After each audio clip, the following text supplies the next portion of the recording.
Hello, today we are going to learn a new chapter from Class 11 History. Chapter 10 Displacing Indigenous Peoples. Before that, if you are remaining to subscribe my channel, please do subscribe my channel. Now, let us move into the chapter. First of all, let us see the meaning of the words displacing and indigenous. The word meaning of displacing is take over the position, take over the place, changing the place. You're forced to change the place. So that is the meaning of displacement, displacing. And what is the word meaning of indigenous? Indigenous means originating or occurring naturally in a particular place. It is your homeland, the land where you belong to. That is the word meaning of indigenous. Okay. So how the native people got displaced, how they were forced to move from their place. That is what we are going to learn in this chapter. So first, introduction. This chapter tells some of the aspects, some of the features, some of the characteristics of the histories of the native peoples of America and Australia. So in this chapter, we will be learning about the original inhabitants. We will be learning about the original natives, those who belong to that particular place. About their history, we are going to learn. So we are going to learn the features of the history of the original inhabitants of America and Australia. The original people who were living in the places of America and Australia. From the 18th century, more areas of South America, Central America, North America, South Africa, Australia, and New Zealand came to be settled by immigrants from Europe. So when did this immigration or migration started? It's from the 18th century. From the 18th century, more areas of South America, Central America, North America, that is Americas, North America, South America, then South Africa, Australia, and New Zealand. They were settled by the immigrants from Europe, that is people from European countries were migrating towards all these continents, were migrating towards Americas, were going to South Africa, were going to Australia, were going to New Zealand, and they started living over there. They started making these continents, these countries as their own motherland. They started living there. And this led to, so what happened to the people who were living in those places? It led to many of the native places being pushed out into other areas.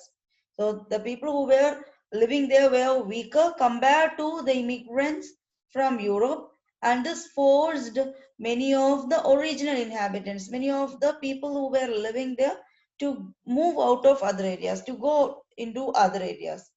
The European settlements were called colonies. The Europeans who started living in these places, who started living in these continents, countries were known as colonies. The European settlements were known as colonies.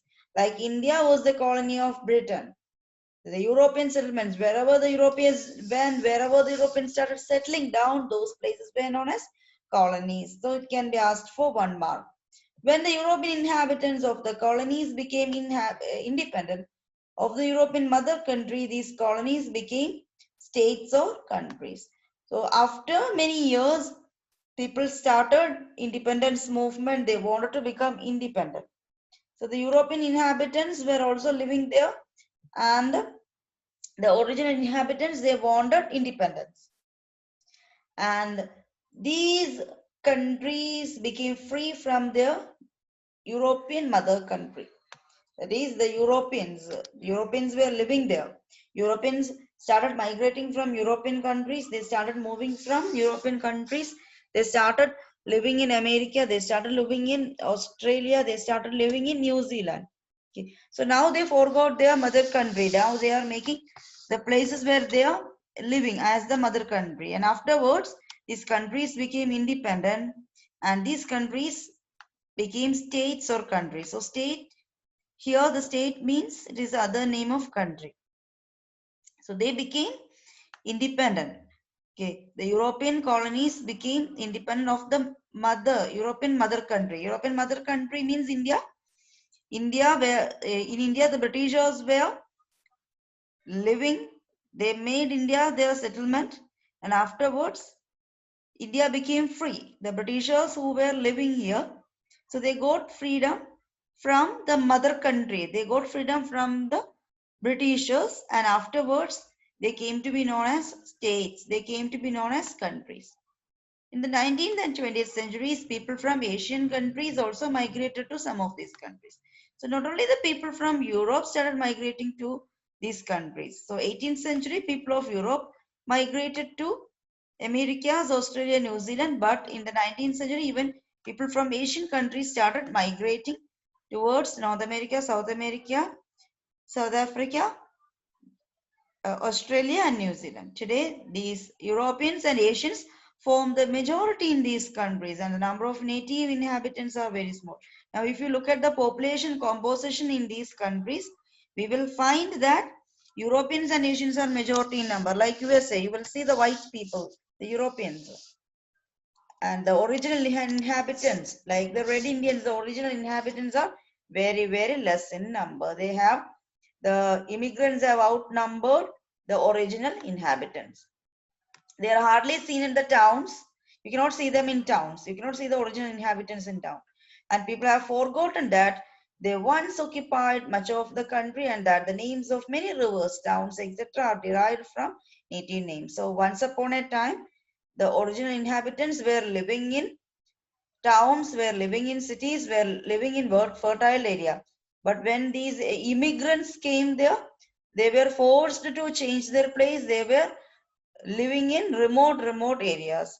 But the name of rivers and all, if you check, all these names are derived from the Latin languages. Ohio, Mississippi, Seattle in the USA, all these are from the native languages. Saskatchewan in Canada, then Wollongong and Parramatta in Australia. So all these names came from the local language or the original inhabitant language. Now let us see the next area, that is the sources of information on the native population in different countries, from where we are getting information about their living, their culture, their displacement, etc. So first, till the middle of the 20th century, American and Australian history textbooks used to describe how Europeans discovered the Americas and Australia. So how we are getting information about their history. So first of all, the textbooks are describing about the original inhabitants. There is American and Australian textbooks were telling about the displacement of original inhabitants, how they discovered Americans and Australia, how the immigrants or how the explorers started discovering the new land routes and new sea routes, and how they reached these countries. So the discovery of new lands were mentioned in history textbook. For example, Columbus discovered America, discovered West Indies, etc. So that history is written. They hardly mentioned the native people except to suggest that they were hostile to the Europeans. But they did not mention about the history of the native people. The only fact they have written is that these people were hostile. Now, they were not friendly to the Europeans. Okay, they were not adjusting to the Europeans. They hated the Europeans. These people were, however, studied by anthropologists in America from 1840s. Who were anthropologists? Who are anthropologists? Anthropologists study about the human race, human beings. Okay. So that branch of study is known as anthropology. The branch of study which is dealing with the human race, that is anthropology, and anthropologists, those who study anthropology. So these people were studied by, so anthropologists, their main area is to study about the human race. So they started studying, anthropologists started studying about their history from 1840. So first from the textbook you are getting little information, then because of the efforts of anthropologists you are getting information about their history. Much later, after many years, the native people were encouraged to write their own history. and to dictate them. So afterwards, after 1960s, recently only 1960s, the original inhabitants, the native people were encouraged. Anthropologists and other people, historians, told the original inhabitants to write their own history. Okay, you write your own history, then only we will come to know. Or else you tell us. Dictate means you tell us. Orally you tell us. Then we will write it down. So from that also they were getting information. So from textbooks, then efforts of anthropologists, then original inhabitants were encouraged to write down their history. Today it is possible to read historical works and fiction. So fiction means imaginary writings, imaginary stories. So it is possible to read historical works, fiction written by the native people, and visitors to museums in these countries will see galleries of native arts, special museums which show the aboriginal way of life. So today, after many efforts, you can see the historical work, you can see the fiction of native people in museums, in various galleries, various sections of museum, where native art and everything is displayed. Okay, so that shows the way of life of the original inhabitants. The new National Museum of American Indian in the USA has been curated by the American Indians themselves. So the Indians who have migrated to America, they are maintaining a museum called the New National Museum of America. So it is curated, it is systematically preserved. Curated means it is systematically preserved, arranged by the American Indians themselves. So those who have migrated, they are maintaining the museum. So one example is that the new National Museum of American Indians. So museum, work of anthropologists, then history textbooks, then fictional works, then historical works. All these are the sources of information. So hopefully you understood this portion, and don't forget to subscribe my video. Thank you so much.